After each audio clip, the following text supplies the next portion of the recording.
इस बार जो हमेशा का एक सवाल है कि किस तरह के स्टंट्स देखने मिलने वाले हैं। नए हैं। बहुत सारे ऐसे स्टंट्स हैं जो पहली बार हो रहे हैं। I think 80 to 90% of the stunts पहली बार हो रहे हैं। मैं तो सिर्फ होस्ट हूँ शो का, बट जो टीम है उनकी बहुत मेहनत होती है। ऑडियंस ने जिस तरह से मुझे प्यार दिया है मेरे शो को या फिल्मों को, वो इट्स मैजिकल। नमस्कार, मैं हूँ सोनाली नाइक और आप देख रहे हैं टीवी 9 और आज हमारे साथ है दी रोहित शेट्टी सर। टीवी 9 में आपका बहुत बहुत स्वागत है। Thank you. सर, 31 साल पहले आपने शुरुआत की थी, फिर 21 साल से आप दर्शकों का खूब मनोरंजन कर रहे हैं और 10 साल से खतरों के खिलाड़ी के साथ भी जुड़े हुए हैं। शानदार जर्नी और लोग आपका कोई भी प्रोजेक्ट के साथ जब आपका नाम जुड़ जाता है तो हम देखना चाहते हैं, क्योंकि मनोरंजन की पूरी गारंटी होती है। क्या कहेंगे इस सफर के बारे में? मैं अपने आप को मैं ऑडियंस का शुक्रिया अदा करना चाहूँगा। ये उनकी वजह से है, उनके प्यार की वजह से है, और मैं अपने आप को बहुत ही खुशनसीब मानता हूँ।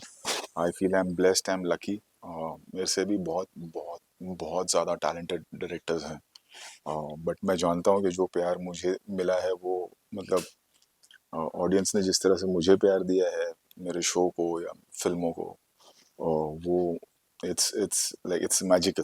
तो मैं सिर्फ हाथ जोड़ के उनका शुक्रिया अदा ही कर सकता हूँ और कुछ नहीं। जब हम खतरों के खिलाड़ी बोलते हैं तो सामने द ओजी खतरों के खिलाड़ी जो आप हो, तो वो कौन सा खतरा था जो आपकी जिंदगी का टर्निंग पॉइंट है? आई थिंक खतरा तो नहीं कहूँगा, रिस्क हर इंसान को लेना ही पड़ता है और लेना भी चाहिए। एंड रिस्क हर पॉइंट पे एक नया रिस्क आता है लाइफ में। तो कोई एक पर्टिकुलर मोमेंट नहीं कहूँगा। ये शो करना भी एक रिस्क था मेरे लिए। जी।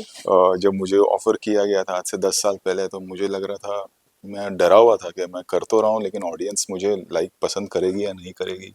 इतना बड़ा शो है, तो मैं एक डायरेक्टर हूँ एंड तो इस तरह के रिस्क हर बार आप लेते ही हैं। जब आप फिल्म भी बनाते तो रिस्क लेते, कई बार आप सक्सेसफुल होते हैं, कई बार आप नहीं होते हैं। तो रिस्क और खतरा, तो खतरे से ज़्यादा मैं कहूँगा कि जो एक लीप ऑफ फेथ होता है या एक रिस्क होता है, वो तो आप लाइफ में हर मोड़ पर आपको वो आएगा ही। बिल्कुल। आपके शो में एक चीज ये नोटिस की कि हम बाकी रियलिटी शो में लोग फैल जाते हैं, वो नहीं होता। क्या डरा के रखते हो? नहीं, मेरा ऐसा मानना है कि ये जो शो है हमारा, ये एक बहुत ही हैप्पी गोइंग शो है, जिसमें जो पिछले 10 साल से मैंने कोशिश की है इस शो में, जो एक डांटना चिल्लाना स्टंट के दौरान ये तो होता ही है। हम 40 दिन 50 दिन एक साथ सब काम कर रहे हैं, हीट ऑफ द मोमेंट में कोई बात हो जाती है, जी। एंड दैट्स ह्यूमन, वो होगा ही। बट ओवरऑल जो शो का पर्सपेक्टिव है, मैं यही कोशिश करता हूँ कि हमें लोगों को स्टंट दिखाना है, उनको उनको एंटरटेन करना है, हंसी मजाक रहे, खुशी का माहौल रहे। एंड ये शो पिछले 10 साल से वैसे ही एक उसकी आइडेंटिटी बन गई है। यंगस्टर्स इसे देखते हैं, बच्चे इस शो को देखते हैं। बहुत रेयर टेलीविजन शोज होता है जिसे बच्चे देखते हैं।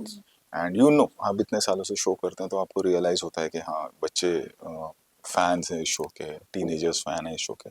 तो कोशिश यही रहती है कि एक हैप्पी माहौल हो, और जैसे फिल्में होती हैं वैसा हो कि एक्शन भी चल रहा है, कॉमेडी भी चल रही है, डांटना भी है, सब कुछ है, बट ओवरबोर्ड ना जाए। जी।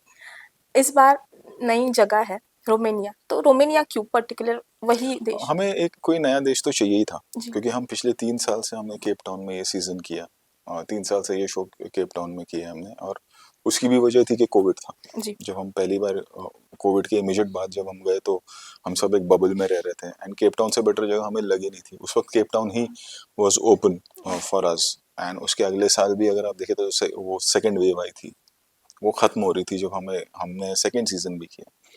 तो टीम को यही लगा कि पिछले 3 साल से हम लगातार केप टाउन ही कर रहे हैं। उसके पहले हमारा हर साल ये होता था कि हम केप टाउन तो जाते थे, but then we went to Argentina, फिर हम स्पेन गए, फिर हम बल्गेरिया गए, और फिर हम उसके बाद कोविड आ गया बल्गेरिया के बाद। एंड फिर हमने एक सीजन इंडिया में किया था, छोटा सा फिल्म सिटी में, एकदम पीक कोविड में। एंड फिर उसके बाद भी कोविड कंटिन्यूड, तो we did that another season in Cape Town. तो फिर इस बार हमने सोचा कि लगातार 3 साल से हम ये सीजन केप टाउन में ही कर रहे हैं, तो ऑडियंस के लिए एक नई लोकेशन और नए स्टंट्स होना बहुत ज़रूरी है। एंड दैट्स हाउ टीम बहुत सारी कंट्रीज में गई, एंड देन टीम ने रोमेनिया को फाइनल किया। राइट। जैसे कि जब शूटिंग शुरू होती है तब एक हमें सोशल मीडिया पोस्ट देखने मिलता है और फिर हम जो कमाल के स्टंट्स देखते हैं, पर इसके पीछे बहुत सारी मेहनत होती है। जी बिल्कुल। तो वो तैयारी कब से शुरू होती है? वो आप मानेंगे नहीं, जैसे ये सीजन अभी शुरू होने वाला है जी। और अगले महीने से अगले सीजन की तैयारी शुरू हो जाएगी। सो जो टीम है, मैं तो सिर्फ होस्ट हूँ शो का, बट जो टीम है उनकी बहुत मेहनत होती है। क्योंकि उन्हें बहुत सारे, जब भी कोई नई कंट्री में जाते हैं तो लॉजिस्टिक्स देखना बहुत ज़रूरी होता है, और फिर 70-80 स्टंट्स करना, उतनी लोकेशंस ढूंढना, उतने स्टंट्स का प्रेप करना, ये बहुत ही मुश्किल शो है for the team. So prep कम से कम 7 से 8 महीना चलता है इस शो का। ओह, दैट्स न्यू समथिंग। इस बार जो हमेशा का एक सवाल है कि किस तरह के स्टंट्स देखने मिलने वाले हैं? अगर थोड़ा-सा बताना चाहें तो? नए हैं, बहुत सारे ऐसे स्टंट्स हैं जो पहली बार हो रहे हैं। I think 80 to 90% of the stunts पहली बार हो रहे हैं। और ये हमारा एक हमने इस चीज़ को ध्यान में रखा था कि इस बार जब पिछला सीजन खत्म हुआ था कि इस बार हमें जितने हो सके हमें नए स्टंट्स करना है, और वो हमने किए भी। एंड आपको जब कोई स्टंट देखेंगे तो यू रियलाइज कि अरे ये तो पहली बार हो रहा है। वरना क्योंकि इतना पॉपुलर शो है और इतने सालों से चल रहा है, तो व्यूअर्स भी कभी कभार ऐसा हो जाता है कि उनको लगता होगा कि यार ये तो हमने देखा है, and that is fair enough. तो इसलिए हमारे इस बार पूरी कोशिश रही है कि जितने भी हो सके नए स्टंट्स हों। राइट। सर, कई कंटेस्टेंट इस बार भी शामिल हुए हैं। आपको किसने सरप्राइज़ किया? सबने ये एक अकेला ऐसा एक सीजन है जिसमें सबने बहुत ही ऑनेस्टली और पूरी मेहनत के साथ परफॉर्म किया।